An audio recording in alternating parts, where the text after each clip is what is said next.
Marcus Chen had been working the asteroid mining station for 3 years when the Zephyrian delegation arrived. The massive alien ship docked with their humble outpost like a cathedral connecting to a shack. Marcus watched through the observation deck as beings he'd only seen in government briefings stepped onto human soil for the first time. The Zephyrians were tall, graceful creatures with translucent blue skin that seemed to shimmer in the artificial light.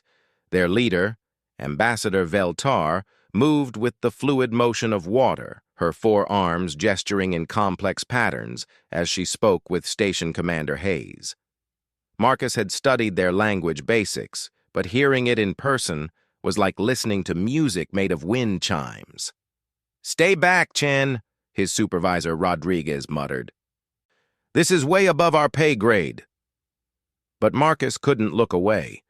The Zephyrians were here to evaluate humanity's mining capabilities, determining whether Earth's species was worthy of joining the Galactic Mining Consortium. It was humanity's first real chance at interstellar commerce, and everyone knew the stakes. As the delegation toured the facility, Marcus continued his shift in Sector 7, operating the heavy extraction equipment. The work was dangerous. Chunks of asteroids weighing several tons needed precise handling, and one mistake could crush a person instantly. But Marcus had steady hands and an intuitive understanding of the machinery that impressed even veteran miners. He was guiding a particularly large fragment when his equipment malfunctioned. The magnetic clamps failed, and the asteroid chunk began tumbling toward the observation platform where the delegation was watching. The Zephyrians froze, their translucent skin shifting to a pale yellow. What Marcus had learned was their fear response. Without thinking, Marcus abandoned safety protocol. He leaped from his operator's cabin onto the moving chunk, his magnetic boots locking onto the surface. Using his suit's thrusters and the asteroid's rotation, he redirected its path away from the platform and into the containment field. The maneuver took precise timing and physical courage that bordered on madness. When he finally landed back on the platform, breathing hard inside his helmet, Marcus found himself face to face with one of the Zephyrian observers. She was younger than the others, with silver markings along her arms that indicated scientific rank. Her large, oval eyes studied him with an intensity that made his skin prickle. "Your name," she said in accented but clear English. "Marcus Chen," he replied, removing his helmet. She stepped closer, her four hands moving in what he recognized as a greeting gesture. "I am Dr. Zara Lin, xenobiologist." Her voice carried a musical quality that reminded him of his grandmother's wind chimes. "What you did? It was most unusual." "Just doing my job," Marcus said, though his heart was still pounding. "No," Zara Lin shook her head, her silver markings seeming to brighten. "Your species. You act without calculating survival probability. This is known to us, but witnessing it—" She paused, searching for words. "It is remarkable." Over the following days, Marcus found himself assigned as an unofficial liaison to Dr. Zara Lin.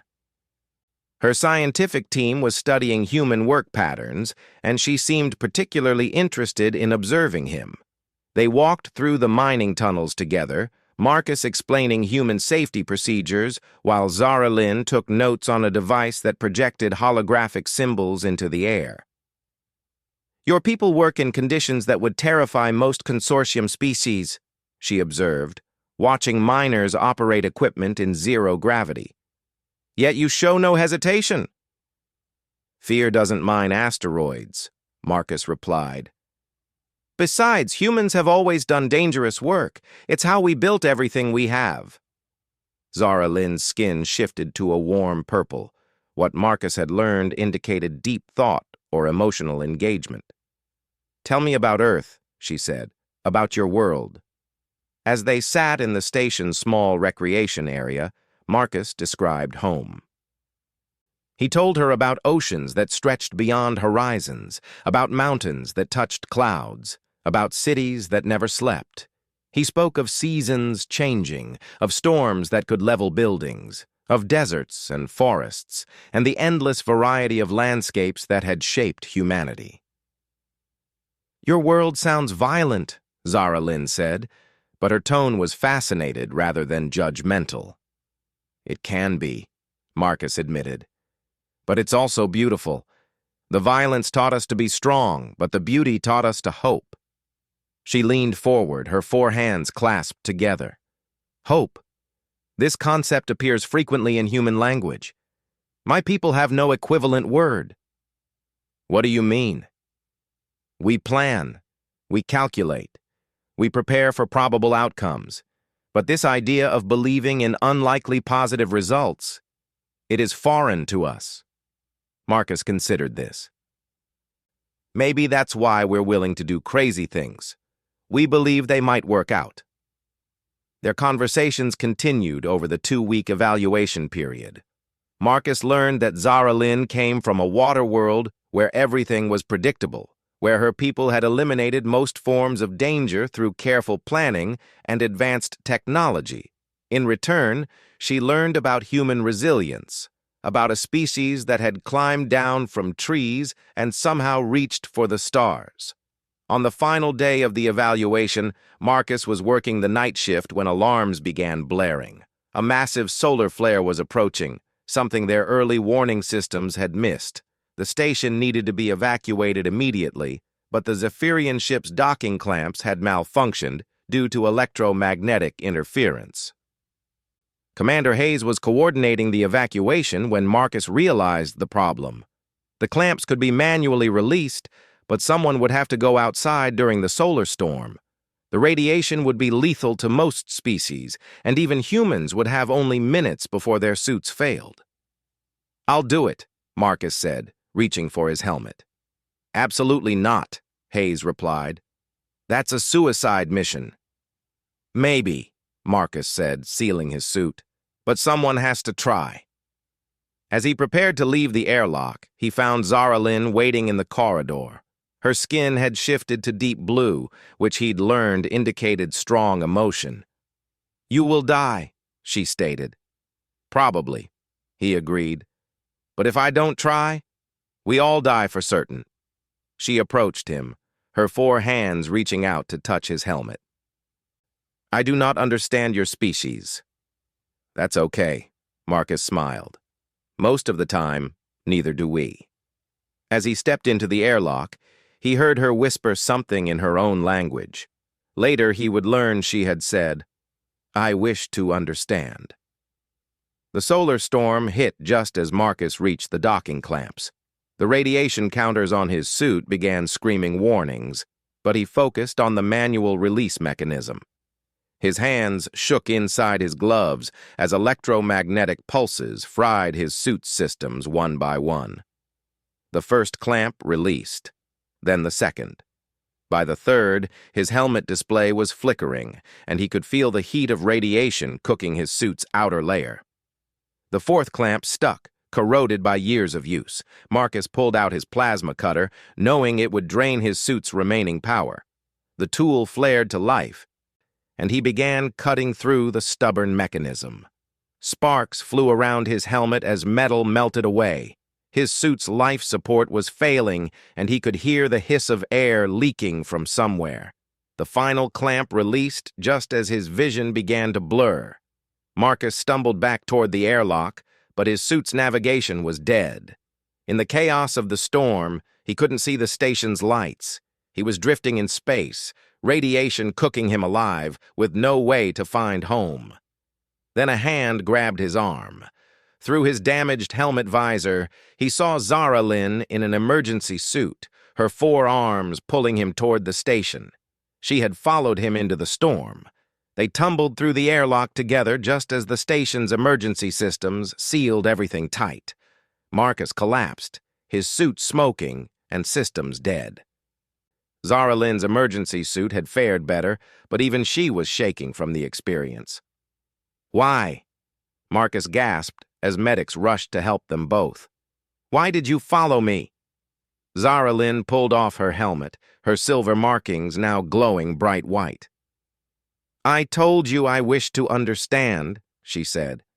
I think I am beginning to. The Zephyrian ship departed safely, and Marcus spent 2 weeks in the medical bay recovering from radiation exposure. The doctors said he'd live, though he'd carry the scars forever. When he was finally cleared for light duty, he found a message waiting for him. It was from Dr. Zara Lynn, sent through official consortium channels. The message was brief but profound. The Galactic Mining Consortium has voted to accept humanity as full members. Your courage was noted by all observers. I have requested assignment to the new Human Zephyrian Joint Research Station. I hope this is acceptable to you. There is much about hope I still wish to understand. Marcus stared at the message for a long time, thinking about wind chimes and purple skin, and the way she had pulled him back from the void. Outside his window, the stars seemed a little brighter, a little closer than before. He sent back a simple reply.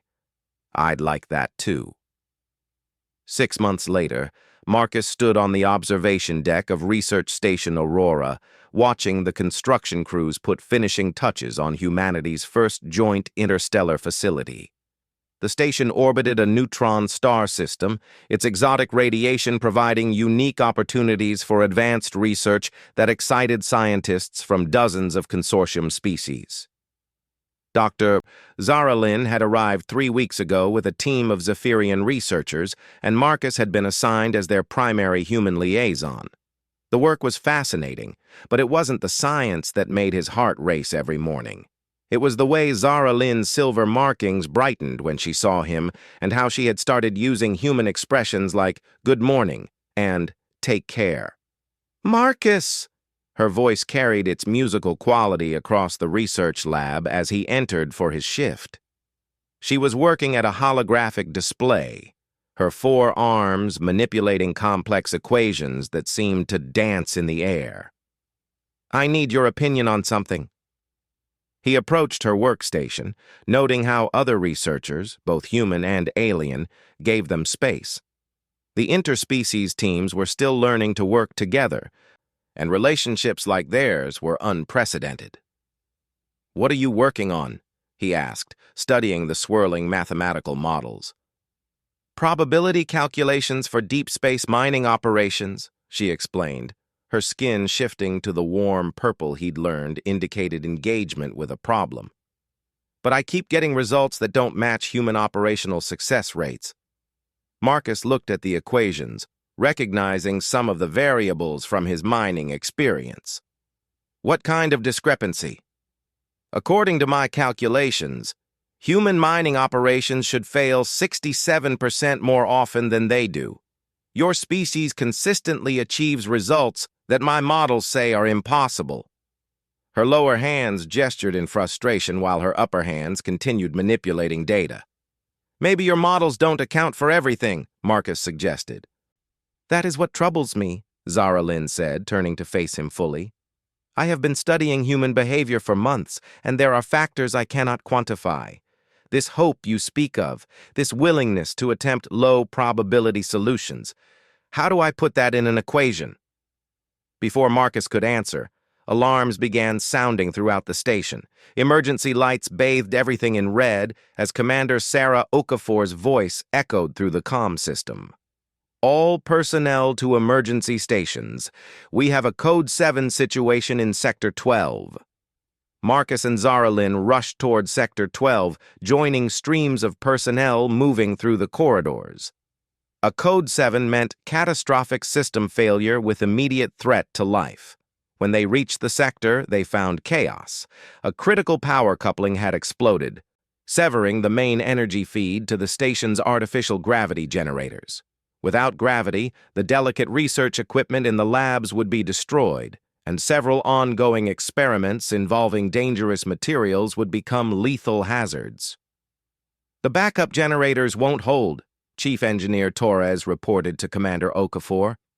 We need to reroute power through the secondary grid, but someone has to manually reconnect the coupling in the damaged section. What's the problem? Marcus asked. The damaged area is flooded with plasma coolant, Torres explained. Even in a radiation suit, a person would have maybe 5 minutes before the exposure becomes fatal, and that's not enough time to make the repairs.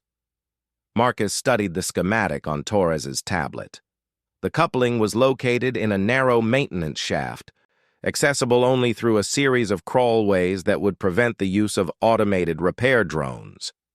It was definitely a job for human hands and human judgment. "What if we work in shifts?" suggested Dr. Kim, one of the human researchers. "Multiple people, 5 minutes each." "The suits take 10 minutes to cycle through decontamination," Torres replied. "By the time the second person could enter, it would be too late." "There has to be a solution," Commander Okafor said, but Marcus could see the doubt in her eyes. "There is," Marcus said quietly. "I can do it." The room fell silent. Zara Lynn's skin shifted to the pale yellow of fear. "Marcus, you heard the exposure limits." "I heard them," he replied, taking the schematic tablet from Torres. "But I've worked with this type of coupling before. I might be able to do it faster than the estimates." "Might," Zara Lynn repeated. "That is not acceptable probability." "Sometimes might is all you get," Marcus said, heading toward the equipment lockers. As he suited up in the radiation gear, Zara Lynn followed him. Her 4 hands moved in agitation, and her markings had shifted to a pattern he'd never seen before. Silver streaks shot through with rapid pulses of blue and white. "This is not logical," she said. "Your death probability is 93%. "Then there's a 7% chance I'll live," Marcus replied, checking his suit's seals. "That's better odds than some things I've survived." "But why?" Her voice carried a note of desperation. "Why risk everything for a probability calculation?" Marcus paused in his preparations and looked at her directly. "Because those labs contain research that could help billions of people. Because this station represents the future of human-alien cooperation. Because sometimes the only choice is between certain failure and possible success. And because," he continued, his voice softer, "I've found something here worth protecting." Zara Lynn's skin shifted to deep purple, and she stepped closer. "Marcus, there is something I must tell you." "Tell me when I get back," he said, sealing his helmet. "No now," she insisted. "Among my people we have a concept called Jrel Nara. It means a bond of understanding that transcends logic. I believe humans call it love." Marcus's hands stopped on his helmet controls. Through the visor, he could see her silver markings pulsing in complex patterns he was beginning to recognize as emotional expressions. "When I first observed you risking yourself for others," she continued, "I told my research team that I needed to understand this behavior, but that was not entirely accurate. I told them you would be my mate bond. Your courage, your hope, your willingness to face impossible odds. These qualities create what you call love in my understanding centers." Marcus felt his world shift, like the moment when artificial gravity suddenly kicks in during freefall. "Zara, so you see," she said, her 4 hands reaching toward his helmet, "you cannot die. I have already claimed you to my people. According to Zephyrian customs, you are essentially my husband." Despite everything, Marcus laughed. "Is that how Zephyrian proposals work?" "It is how this one worked," she replied, and he could hear the music in her voice even through the suit's comm system. "Then I definitely have to come back," he said. "Can't disappoint my wife." The journey through the damaged section was like swimming through liquid fire. Marcus's radiation counters screamed warnings as he crawled through maintenance shafts filled with plasma coolant vapor. His suit's systems began failing one by one, but he pressed forward, following the schematics burned into his memory. The coupling was worse than expected. The explosion had melted several connection points, and the replacement parts would need to be modified on the spot. Marcus worked with desperate efficiency, his hands steady despite the radiation cooking his suit's outer layers. At the 4-minute mark, His primary life support failed. At 5 minutes, his helmet display went dark, but his hands continued working by feel and instinct, connecting power flows and sealing plasma conduits while his suit slowly died around him. The lights came back on just as Marcus's legs gave out. Gravity returned, pressing him against the hot metal of the maintenance shaft. His suit was smoking, and he could taste blood in his mouth, but the station was saved. Recovery took longer this time. Marcus spent 3 weeks in the medical bay while human and Zephyrian doctors worked together to repair radiation damage to his cellular structure. Zara Lynn visited daily, bringing reports from the research teams and updates on the repairs. "The experiments are proceeding successfully," she reported on his final day in medical. "Dr. Patterson says the gravitational research may revolutionize space travel within a decade." "That's good," Marcus said, sitting up carefully. His body still ached, but the doctors had cleared him for light duty. "There is something else," Zara Lynn continued. Her skin shifting to a pattern he was learning meant anticipation, mixed with nervousness. "I have received communications from my homeworld regarding my announcement about our relationship." Marcus felt a flutter of concern. "Are they upset?" "Quite the opposite," she said, her markings brightening to warm gold. "The Zephyrian Science Council is fascinated by the concept of interspecies bonding.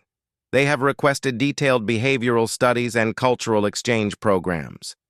You have become something of a celebrity among my people." "Great," Marcus muttered. "Famous for being crazy enough to date an alien." "Famous for being brave enough to love one," Zara Lynn corrected, "and for being worthy of love in return."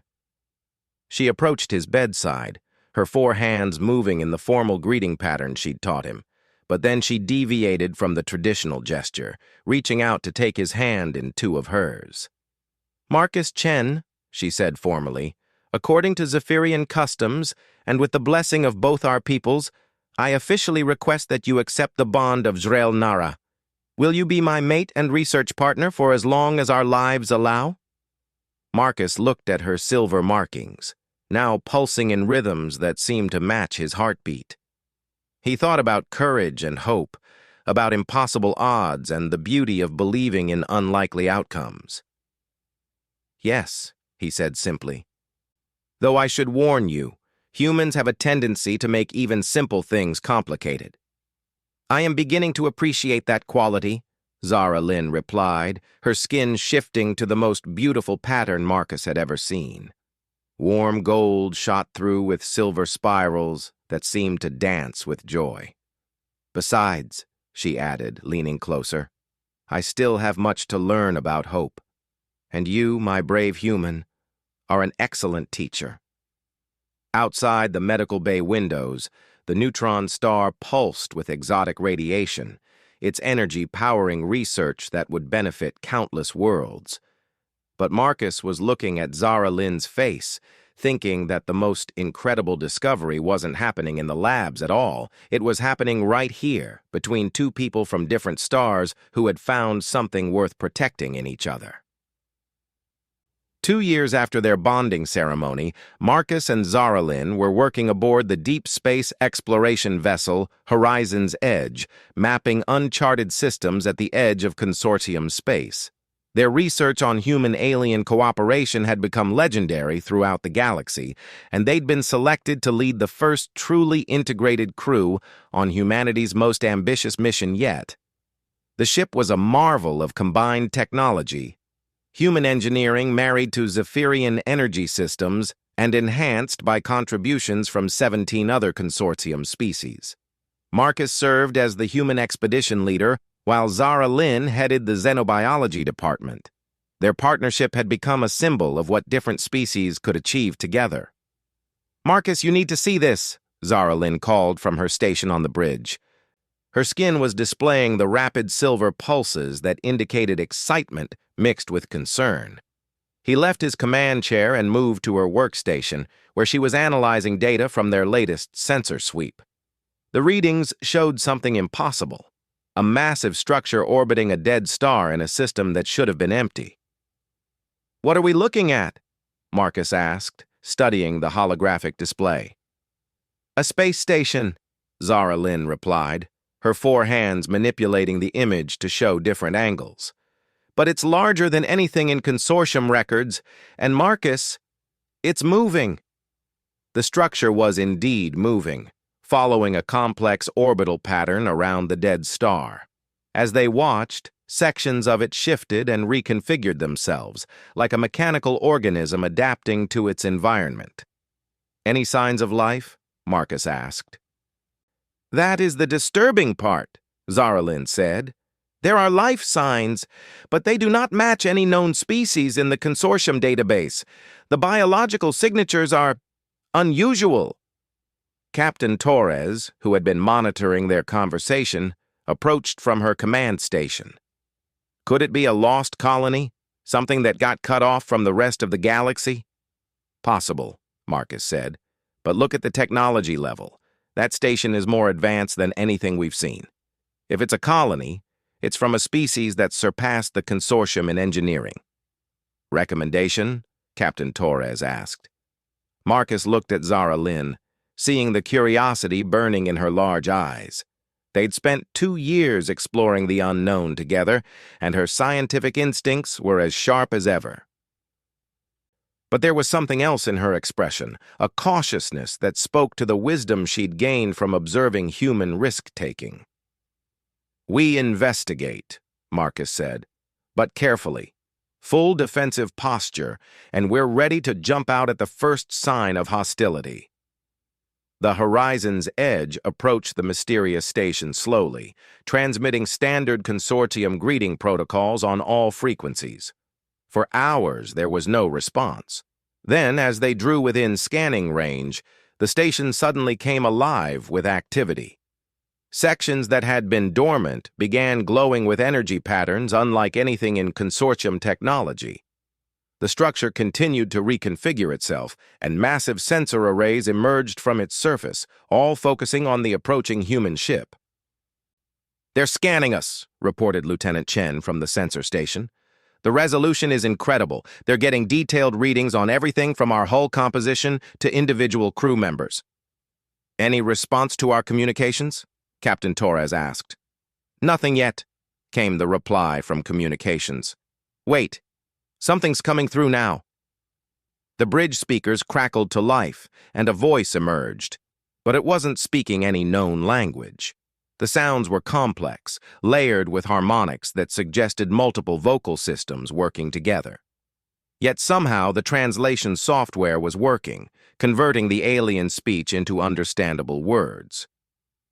Small ships from distant stars, the voice said. You carry the scent of many worlds, many peoples. But there is something else. Something we have not encountered in many cycles. This is Captain Torres of the consortium vessel Horizon's Edge, Torres replied. We come in peace, seeking knowledge and friendship. Peace, the voice repeated, and there was something like laughter in the harmonics. Friendship. These are concepts we remember from before the silence. But you speak with the voice of builders, of those who reach beyond their limitations. This is intriguing. The station's configuration shifted again, and a section opened like a flower blooming in space. A smaller craft emerged, sleek, organic-looking, and clearly designed by beings with a radically different understanding of physics. We would speak with your leaders, the voice continued, particularly the one whose genetic signature shows scars of stellar radiation, and the one whose biopattern indicates a species unknown to our archives. Marcus and Zara Lynn exchanged glances. The aliens were talking about them specifically. That would be us, Marcus said, stepping forward. I'm Marcus Chen, and this is Dr. Zara Lynn. Interesting, the voice said. The scarred one shows biomarkers of repeated exposure to lethal environments, yet continues to function. The other displays genetic patterns suggesting aquatic evolution, yet operates in void conditions. You are both anomalies. We prefer to think of ourselves as adaptable, Zara Lynn replied, her skin showing the purple of cautious engagement. Adaptable. Yes, that may explain the readings we detect from your ship. Multiple species working in harmony, sharing technology and knowledge. This is not the pattern we observed before we entered dormancy. How long have you been dormant? Marcus asked. Approximately 50,000 of your years, the voice replied casually. We are the architects, the builders of this station and others like it. We have been waiting. Waiting for what? For species to evolve beyond territorial competition, for cooperation to replace conquest, for wisdom to grow from the seeds of survival. The voice paused. Your ship represents something we hope to see, multiple species working together not from necessity, but from choice. The alien craft docked with the horizon's edge, with technology so advanced it seemed like magic. When the airlock opened, 3 beings emerged that defied easy description. They were tall and ethereal, their bodies appearing to be made of crystalline structures that shifted and flowed like living glass. Each one was unique, suggesting a species that had transcended fixed biological forms. I am Keeper Valdris, the lead being said, its voice now coming from a translation device that resembled a floating crystal. I speak for the architects of this station. The conference room had been hastily reconfigured to accommodate the visitors' unusual physiology. Marcus and Zara Lynn sat across from the architects, with Captain Torres and the senior staff flanking them. Why were you waiting for cooperation? Zara Lynn asked. What changed 50,000 years ago?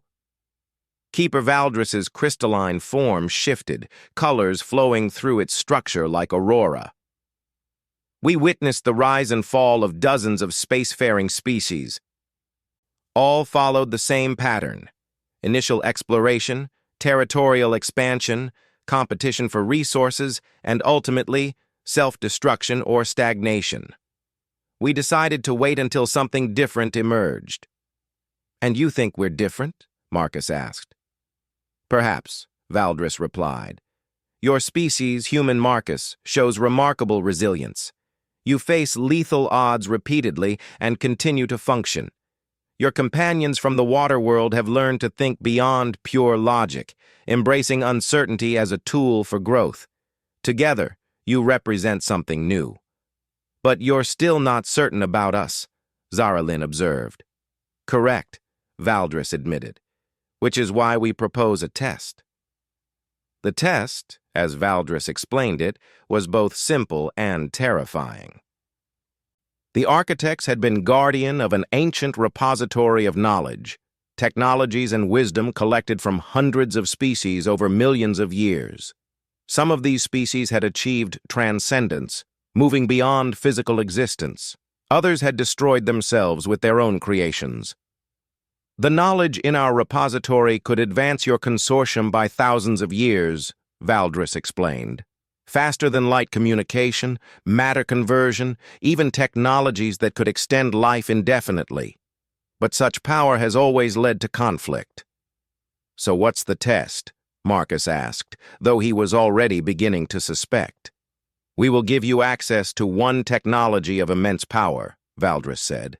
How you use it will determine whether you receive the rest of our knowledge, or whether we return to dormancy for another 50,000 years. The technology they revealed was staggering, a device that could reshape matter at the atomic level, essentially allowing unlimited construction of anything the user could imagine. Worlds could be terraformed in days, starships could be built from raw asteroids in hours, entire civilizations could be equipped with everything they needed to thrive. The previous species to receive this technology used it first to build paradise, Valdris explained. Then they used it to build weapons. Within a generation, they had destroyed themselves and 3 neighboring star systems. Why give it to us then? Captain Torres asked. Because of what we observe in your crew, Valdris replied. Species working together not for advantage, but for understanding. A human who risks death for strangers, and a Zephyrian who has learned to hope. These are new patterns. The device was smaller than Marcus had expected. A crystalline cube about the size of his fist that hummed with barely contained energy.